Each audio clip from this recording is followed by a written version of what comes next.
Hey guys, I'm Ken Bianco Jr. from Train World TV, and today we're starting another new episode series. This one I am going to be club hopping, train hopping, bar hopping, however you want to call it.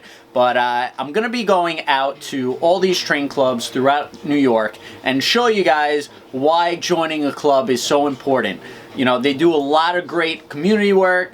They invite kids over, they build layouts, help you run your own trains at the layout, so it's really a great thing to get involved in. So I'm going to be highlighting some clubs in my area, my neck of the woods, so you could see, and hopefully you'll go out in whatever state you're in and join a club over there, because it's really a great way to get involved in the hobby, to see different product, to see what people are doing on their layouts, to see how they create something, to get electrical advice, to meet new people, different people, and to get involved in your community too, because a lot of these clubs out there, they do a lot of great things with you know, charities, events, and a lot of them don't get enough credit.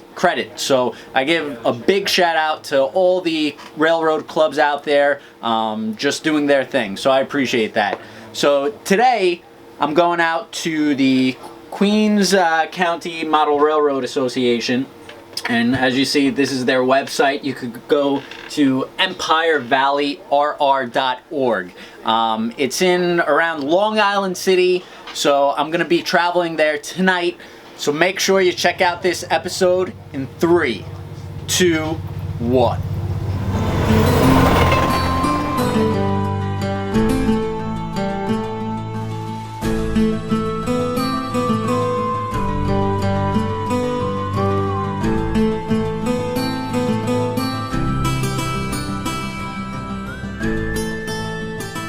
Hello, my name is Robert Carina. I'm the president of the Empire Model Railroad Association. The club's been down in this location since the 1950s. We currently run the East Coast DCC system. We have about 20 members. We meet every Friday, and at this present time we're in the process of redoing the layout as opposed to what it was originally. We redesigned the track plan to make more daylighting instead of having so many mountains as we had before. And we're redesigning the yard and everything else. So we would love to see, if you would love to come down on a Friday night. Everybody's here. If you want to join, or visit the website at www.empirevalleyrailroad.com. So come on down, I'd love to see you, and you'll have a great time. Thanks.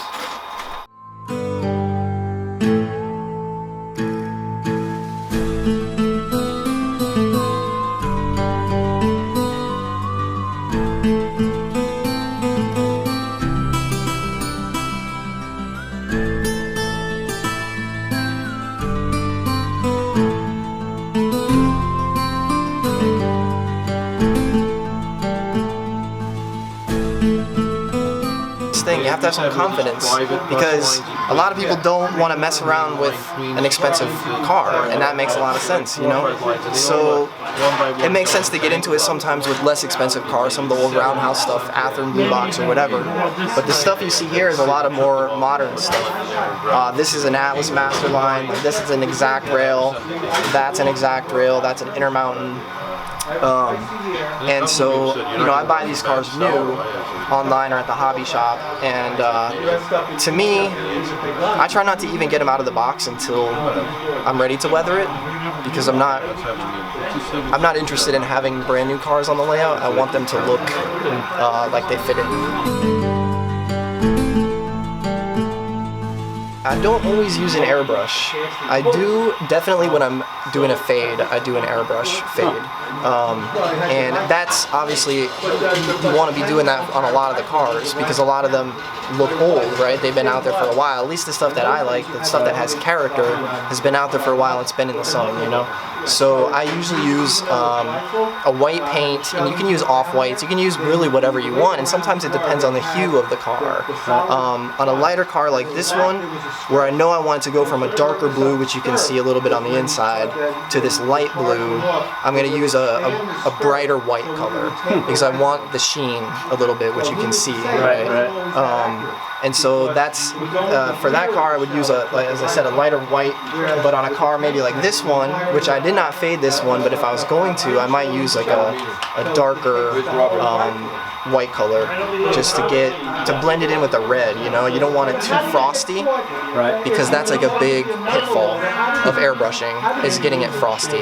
So the key is mix it, dilute it, right? You have to dilute the paint. I'll go 50-50 almost with your water or your Windex. I use Windex, to be honest. And then as I'm spraying, I'm drying.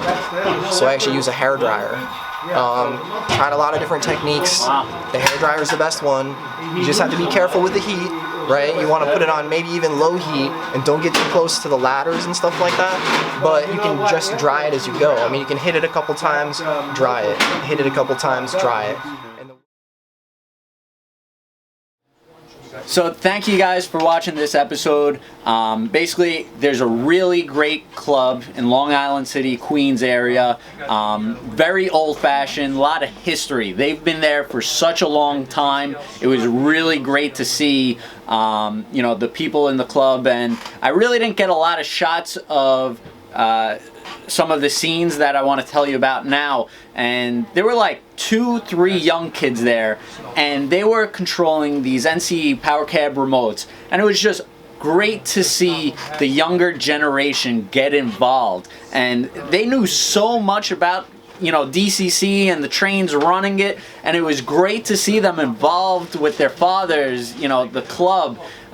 So it was really a great club atmosphere. Really nice to meet a lot of the guys there, so I really appreciate the Queens County Model Railroad Association for having me down there today. Really appreciate, guys. Big shout out to you.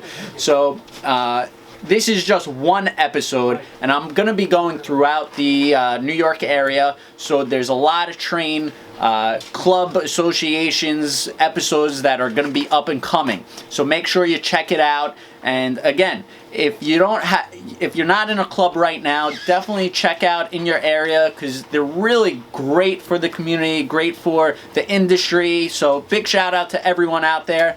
Thank you again. I'm Ken Bianco Jr., and thank you for watching Train World TV.